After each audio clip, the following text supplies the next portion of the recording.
में आपका स्वागत है। मैं हूं आपके साथ शैलेंद्र चौहान। सबसे पहले बात करेंगे देहरादून की खबर की। देहरादून में मानसून सत्र का समापन होने के बाद मुख्यमंत्री पुष्कर सिंह धामी ने आपदाग्रस्त इलाकों का दौरा करने जा रहे हैं। इस बात पर खुद मुख्यमंत्री पुष्कर सिंह धामी का कहना है कि प्रदेश भर से नुकसान होने की खबरें मिली हैं, जिसको देखते हुए मैं कल खुद कई इलाकों का दौरा करूंगा।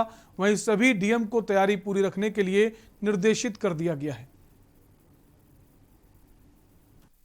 नहीं, मैं कल स्वयं भी कुछ जगह पर जाऊंगा, देखता हूँ कहाँ कहाँ मैं जा पाऊंगा। लेकिन हमारा ये है कि सभी जगह के जिलाधिकारियों से मैंने स्वयं दूरभाष पर बात की है और हमने कहा है कि जो ऐसे हालात में हम अधिक से अधिक लोगों को कैसे राहत पहुंचा सकते हैं, कैसे उनको सहायता पहुंचा सकते हैं। किसी चीज़ की जो अब कमी है, जैसे रोड बंद हो गई है तो उसको तो समय से खुलेगी, उसके लिए हम व्यवस्था कर रहे हैं, या जहाँ पर ज़्यादा दिक्कत है वहाँ के लिए कोई वैकल्पिक मार्ग बनाने की बात हो रही है। लेकिन जो खाने का सामान है, दवाइयाँ हैं या अन्य जो जरूरत की चीज़ें हैं वो वहाँ पर पहुँच जाएँ, उसके लिए हम व्यवस्था में लगे।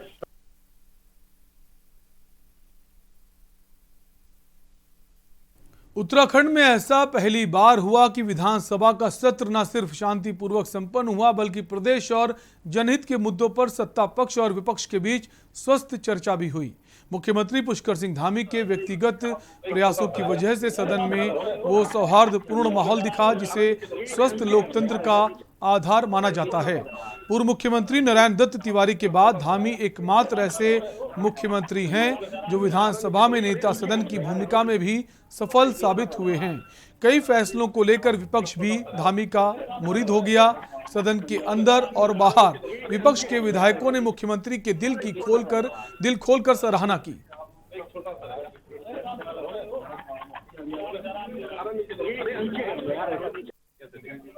देखिए, हमारा सत्र बड़ा महत्वपूर्ण होता है। जब भी सत्र होते हैं वो सब महत्वपूर्ण होते हैं। इस बार हम लोगों ने अच्छी बात यह है कि हमारे पक्ष हो या विपक्ष के हमारे साथीगण हो, सभी लोगों ने सत्र में भाग लिया है और खूब स्वस्थ चर्चा हुई है। और इसमें जो प्रदेश के हित में, छात्रों के हित में, यहाँ पर जो है हमारे जितने भी वर्ग हैं, उपभोक्ता वर्ग हैं, उन सबके वर्ग में जो भी अच्छी चीज़ें जो हो सकती थी या जो राहत सरकार दे सकती थी, उनको हमने किया है। हमारा प्रयास था कि हम अधिक से अधिक जो है इस सत्र को जनता के लिए उपयोगी बनाएं, जनता के हित के लिए बनाएं। खबर देहरादून से है, जहां सिख समाज के एक प्रतिनिधि मंडल ने विधानसभा में मुख्यमंत्री पुष्कर सिंह धामी से मुलाकात की। उन्होंने अफगानिस्तान से श्री गुरु ग्रंथ साहिब के स्वरूप को सुरक्षित भारत पहुंचाए जाने पर मुख्यमंत्री के माध्यम से प्रधानमंत्री नरेंद्र मोदी को धन्यवाद ज्ञापित किया। साथ ही कहा कि प्रधानमंत्री ने सिख समाज का मान बढ़ाया है। इस अवसर पर मुख्यमंत्री के विधानसभा कार्यालय में पहली बार अरदास संपन्न कराई गई और प्रसाद बांटा गया। वहीं मुख्यमंत्री को शॉल और कृपाण भी भेंट की गई।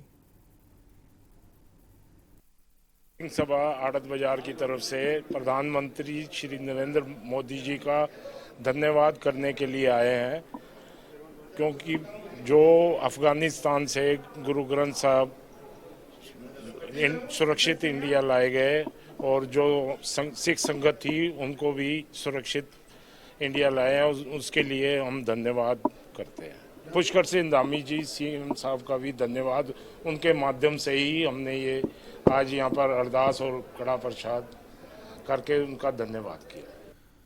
नगर पालिका कर्णप्रयाग के आईटीआई वार्ड के अंतर्गत बहुगुणा नगर में भू धंसाव व आवासीय भवनों में दरारें पड़ने के कारण लोग परेशान और चिंतित हैं।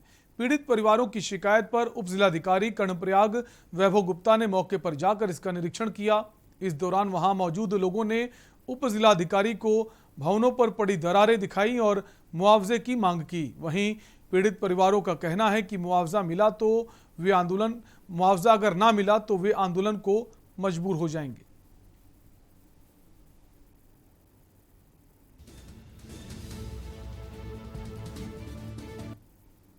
निश्चित रूप से आज जो सतत विकास का प्रयास हो रहा है, विश्व पटल पर इसकी चर्चा है और भारत में भी चर्चा है पूरे, और आज उत्तराखंड में भी सब लोगों ने मिलकर इस पर सुझाव दिए हैं। पक्ष विपक्ष ने एकजुट होकर सुझाव दिए हैं। ये एक ऐतिहासिक मौका है जब सब लोग एक सुर में बोले और किसी ने किसी के बोलने पर टिक्का टिप्पणी नहीं की।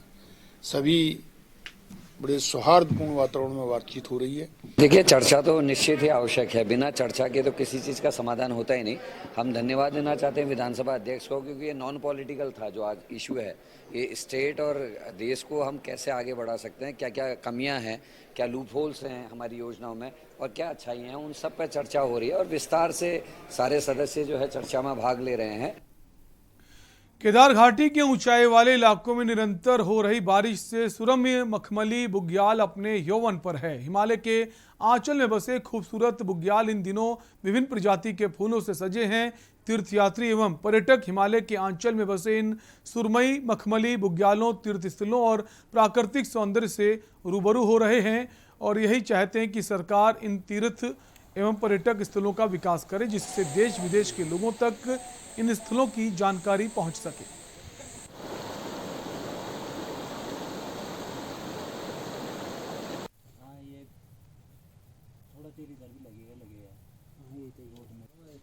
और भी जुलूस यहाँ पे नीचे आते हुए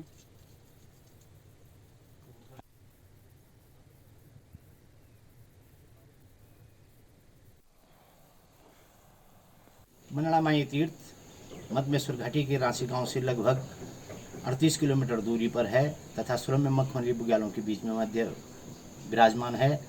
वहां पहुंचने के लिए जो पैदल ट्रैक है वो बहुत ही विकट है। यदि केदारनाथ वन्यजीव प्रभाग की पहल पर प्रदेश सरकार द्वारा उस पैदल ट्रैक को विकसित करने की कवायद की जाती है तो स्थानीय पर्यटन व्यवसाय को में इजाफा होने के साथ साथ मनड़ा माई तीर्थ विश्व पटल पर एक अच्छी पहचान बना सकता है, जिससे कि स्थानीय पर्यटन और तीर्थाटन व्यवसाय में काफ़ी इजाफा हो सकता है और स्थानीय बेरोजगारों के सन्मुख स्वरोजगार के अवसर प्राप्त हो सकते हैं। उत्तरकाशी के नगर पालिका परिषद बड़कोट के सभागार में नगर में स्वच्छता, आवारा पशुओं की बढ़ती संख्या, पार्किंग और अतिक्रमण को लेकर नगर व्यापार मंडल और होटल एसोसिएशन के पदाधिकारियों व सदस्यों सहित सभासदों के बीच बैठक हुई, जिसमें पालिका अध्यक्ष और अधिशासी अधिकारी ने बैठक में उपस्थित प्रबुद्धजनों सहित नगरवासियों से सहयोग की अपेक्षा की। पूर्व निर्धारित कार्यक्रम के तहत नगर पालिका सभागार में पालिका अध्यक्ष अनुपमा रावत की अध्यक्षता में ये बैठक आयोजित की गई।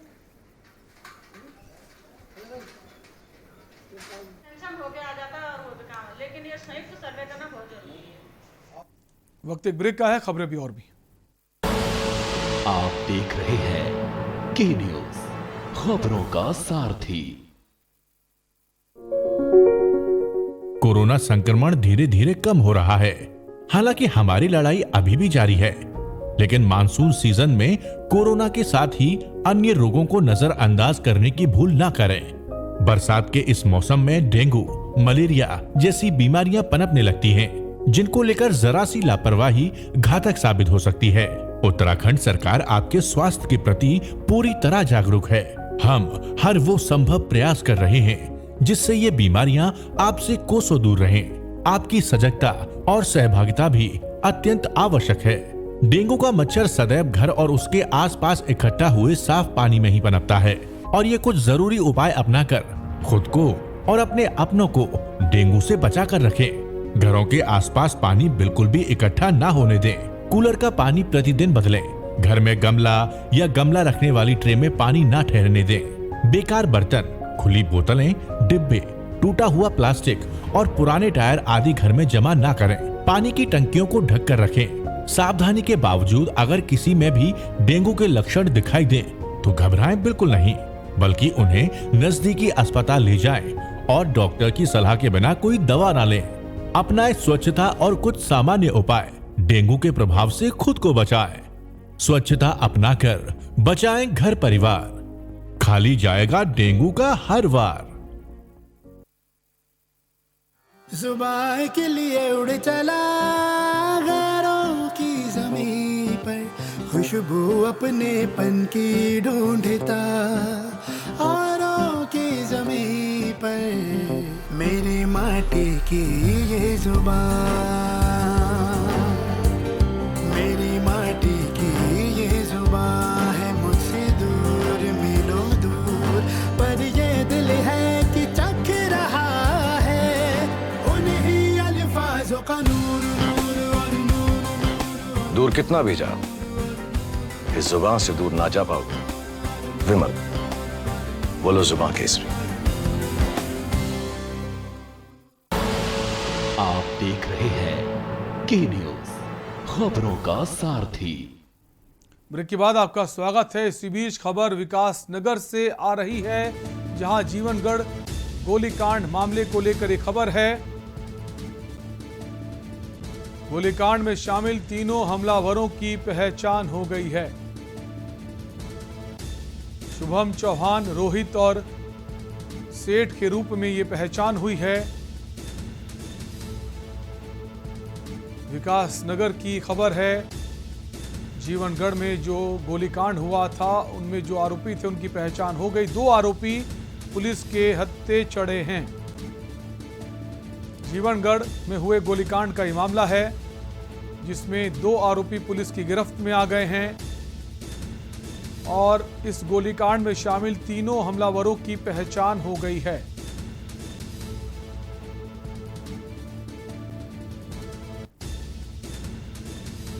विकास नगर से खबर आपको बता रहा है, जीवनगढ़ में हुए गोलीकांड का मामला, जिनमें जो आरोपी थे उनकी पहचान हो गई है। तीनों हमलावरों की पहचान हो गई, जिसमें 2 लोगों को पुलिस ने हिरासत में ले लिया है। शुभम चौहान, रोहित और सेठ, ये 3 लोग हैं जिनकी पहचान हुई।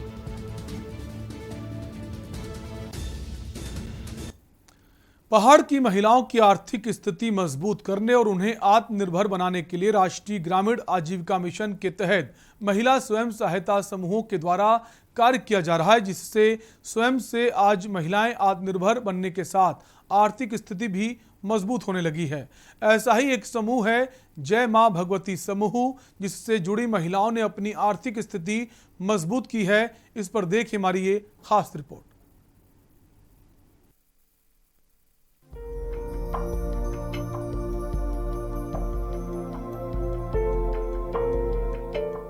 पिथौरागढ़ जिला मुख्यालय से 60 किलोमीटर दूर पर स्थित थल कस्बे में 3 वर्ष पूर्व तत्कालीन सीडीओ वंदना सिंह ने महिलाओं को आत्मनिर्भर बनाने के लिए एक समूह के माध्यम से जोड़ा।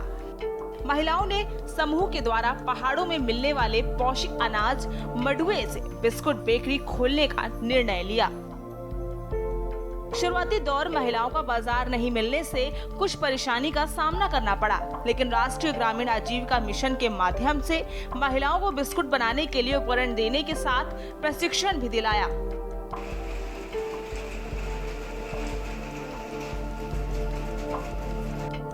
वर्तमान में महिला समूह के द्वारा हर रोज 1200 पीस बिस्किट बनाए जा रहे हैं, जिससे समूह की आय होने के साथ समूह से जुड़ी महिलाओं की आर्थिक स्थिति भी अच्छी हो रही है। हम एनआरएल में जुड़े तो उससे हमें काफ़ी सहयोग मिला। जैसे हमें CCL है, CF फंड है, स्टार्टअप फंड, रिवॉल्विंग फंड, जिससे हमने अपना छोटा मोटा रोजगार करके अपनी आजीविका में वृद्धि की। उसके बाद 2018 को जय मां भगवती के नाम से क्लस्टर गठित हुआ। उसमें हमारा सभी सदस्यों द्वारा रखा गया कि विचार रखा गया कि मडवा बिस्किट क्यों न बनाया जाए, क्योंकि हम अपनी आजीविका में वृद्धि क्यों न करें। और इसी तरह हमने 5 ग्राम संगठन मिलकर एक क्लस्टर बनाया। प्रदेश का पहला मडुआ बेकरी ग्रोथ सेंटर होने के कारण यहाँ महिलाओं समूह को एक अलग पहचान मिली। महिलाओं के कार्यों को देखते हुए पूर्व में प्रधानमंत्री नरेंद्र मोदी और मुख्यमंत्री पुष्कर धामी ने महिला समूह से वर्चुअल संवाद कर इनके कार्यों की भी सराहना की और सरकार से मदद दिलाने का भरोसा भी दिलाया। पूर्व इस समूह को प्रदेश और जिले स्तर पर भी सम्मानित किया जा चुका है। जिला पंचायत अध्यक्ष दीपिका बोहरा ने बताया, प्रधानमंत्री नरेंद्र मोदी जी की प्रेरणा से बीच में अभी प्रोग्राम चला है आत्मनिर्भर नारी शक्ति अभियान। उसके तहत आज हमने मडवा समूह महिला समूहों को लेकर यहाँ आज एक कार्यक्रम का आयोजन किया है, जिसमें विकासखंड बीण की महिलाएं यहाँ भ्रमण पर आई हैं।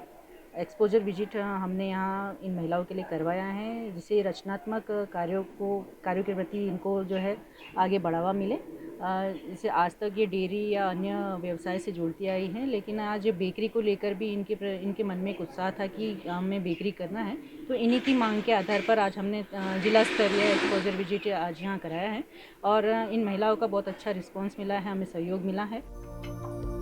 पहाड़ों से विलुप्त हो रही मंडुए की यहाँ पर खपत को देखते हुए एक बार फिर मंडुए की फसल को उगाना ग्रामीणों ने शुरू कर दिया है। श्रीमती दीपिका बोरा जी को धन्यवाद कहना चाहूँगी कि जिन्होंने हमको प्रोत्साहित किया कि ऐसे एक्सपोजर लेके जाते हैं। हम लोग भी एक डेयरी का काम कर रहे हैं, हम विकास खंड भीड़ से हैं, वहाँ डेयरी का हम काम कर रहे हैं, समूह की हम महिलाएं हैं।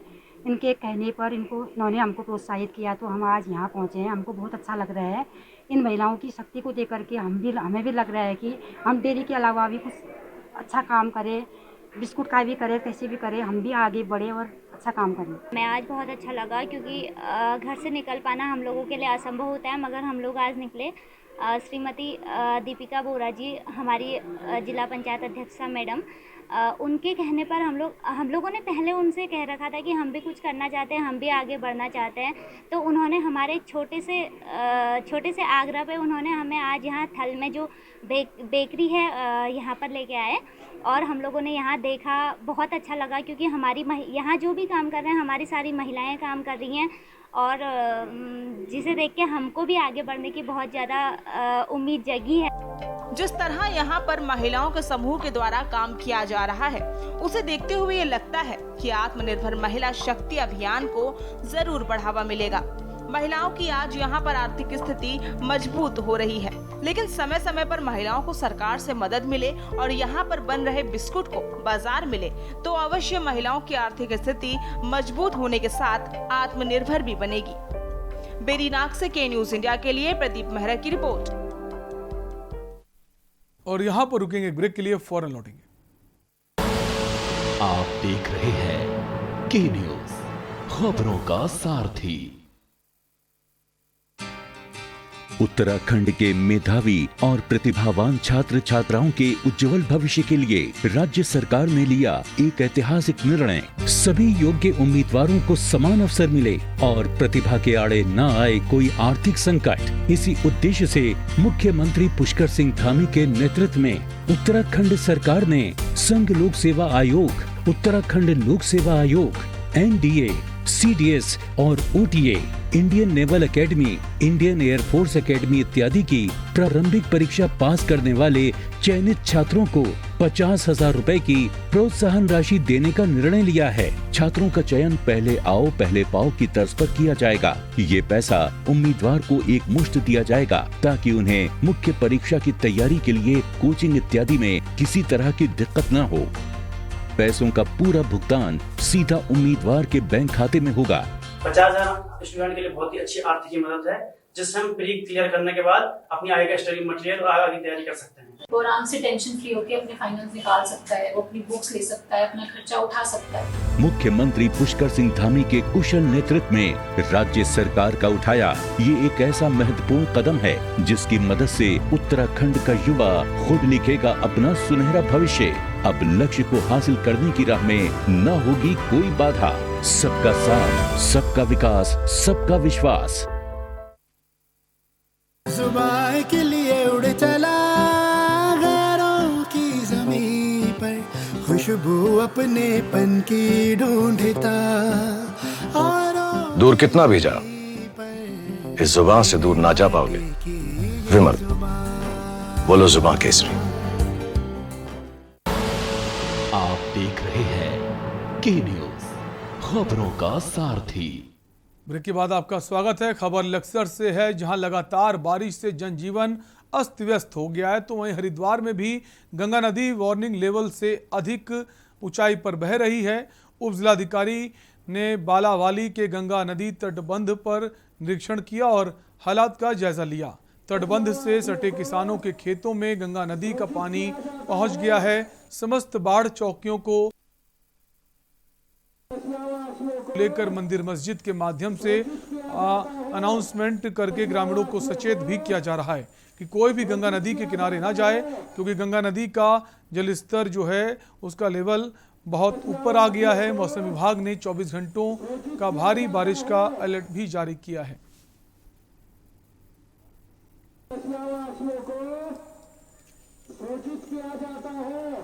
जिला आपदा कंट्रोल रूम हरिद्वार और सिंचाई विभाग के द्वारा हमें सूचना मिली कि गंगा नदी का जलस्तर 293 जो चेतावनी का लेवल है उससे अधिक हो गया है। और इसको दृष्टिगत रखते हुए हमारे द्वारा सभी बाढ़ चौकियों को अलर्ट कर दिया गया है। और जो गंगा नदी के तटवर्ती गांव हैं हमारे, उनके मंदिरों और मस्जिदों से ऐलान भी कर दिया है कि कोई भी आदमी गंगा नदी के तटवर्ती क्षेत्रों में न जाए और किसी प्रकार से कोई जोखिम न ले। मैं स्वयं इस समय गंगा नदी के तटवर्ती क्षेत्र में आया हूं और इस समय मैं बालावाली में हूं और इसके बाद हम रायसी और उस क्षेत्र में जा रहे हैं। तो यहाँ पर हम देख रहे हैं कि गंगा नदी काफ़ी बड़ी हुई है, लेकिन किसी प्रकार का कोई खतरा नहीं है। खेतों तक थोड़ा बहुत पानी आया है, लेकिन गांव सब सुरक्षित हैं, किसी प्रकार का कोई खतरा नहीं है। उत्तराखंड में बीते 3 दिन से बारिश आफत बनकर बरस रही। कहीं जो फंसी रही है, बसें फंस रही हैं, तो कहीं बोल्डर गिर रहे हैं। नदी नालों में आए उफान से भी लोगों की सांसें अटकी रहीं। पूर्व विधायक ज्योत सिंह गुनसोला ने कहा कि मसूरी देहरादून मार्ग के अलावा वैकल्पिक मार्ग की भी अति आवश्यकता है। उन्होंने ये भी कहा कि उनके कार्यकाल में निमाड़ी मोटर मार्ग का निर्माण करवाया गया था, जो रख रखाव के अभाव में खस्ता हाल हो चुका है और जिस पर अभी तक कोई कार्य नहीं किया गया है। उन्होंने पालिका अध्यक्ष पर भी निशाना साधते हुए कहा कि पानी कोलू खेत मार्ग भी वैकल्पिक मार्ग के रूप में अपनाया जा सकता था।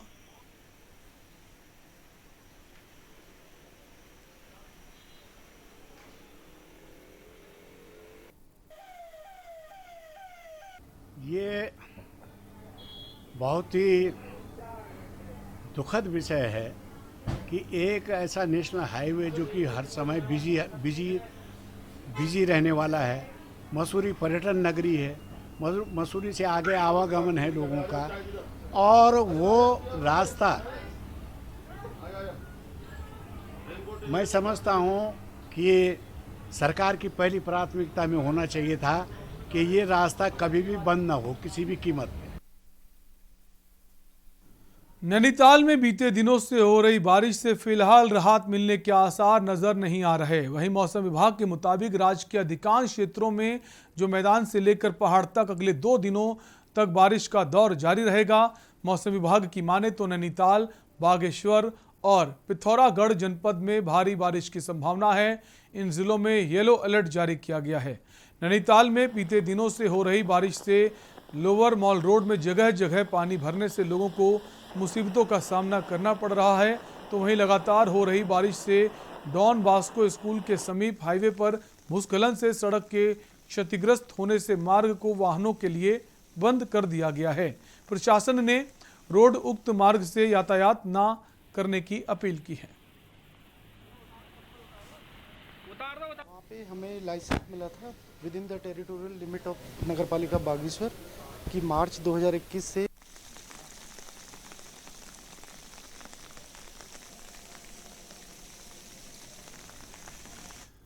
उत्तराखंड हाईकोर्ट ने बागेश्वर जिले में अवैध रूप से दुकानों में काटे जा रहे जानवरों के खिलाफ दायर याचिका स्वीकार कर ली है। संभवतः सितंबर माह में कोर्ट मामले में सुनवाई करेगी। आपको बता दें, बागेश्वर निवासी कार्की ने उच्च न्यायालय में याचिका दायर करते हुए कहा कि नगर पालिका द्वारा उन्हें बागेश्वर में स्लॉटर हाउस खोलने का लाइसेंस जारी किया गया था, किंतु उन्हें स्लॉटर हाउस चलाने में दिक्कतों का सामना करना पड़ रहा है।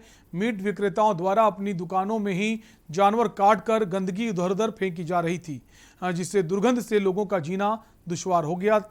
याचिकाकर्ता की मांग है कि जिलाधिकारी बागेश्वर व नगर पालिका प्रशासन द्वारा अवैध रूप से दुकानों में चल रहे स्लॉटर हाउस के खिलाफ कार्रवाई कर इन्हें बंद करें। वहाँ पे हमें लाइसेंस मिला था with in the territorial limit of नगरपालिका बागेश्वर कि मार्च 2021 से मार्च 2022 तक हमें स्लॉटर हाउस चलाने का लाइसेंस मिला था। लेकिन वहाँ पे प्रॉब्लम भी आ रही है कि सभी लोग जितने भी स्लॉट करते हैं, मीट बेचते हैं, वो लोग अपनी अपनी दुकानों में काट दे रहे थे। तो हमने यहाँ पे याचिका दाखिल की है कि डिस्ट्रिक्ट मजिस्ट्रेट बागेश्वर और नगर पालिका एग्जीक्यूटिव ऑफिसर सारे इलीगल स्लॉटिंग को बंद करें। और कोर्ट में चूँकि आज हमारी अमेंडमेंट एप्लीकेशन लगी थी, तो फिलहाल कोर्ट ने हमारा अमेंडमेंट एप्लीकेशन अलाउ किया है, उसके बाद डेट आई।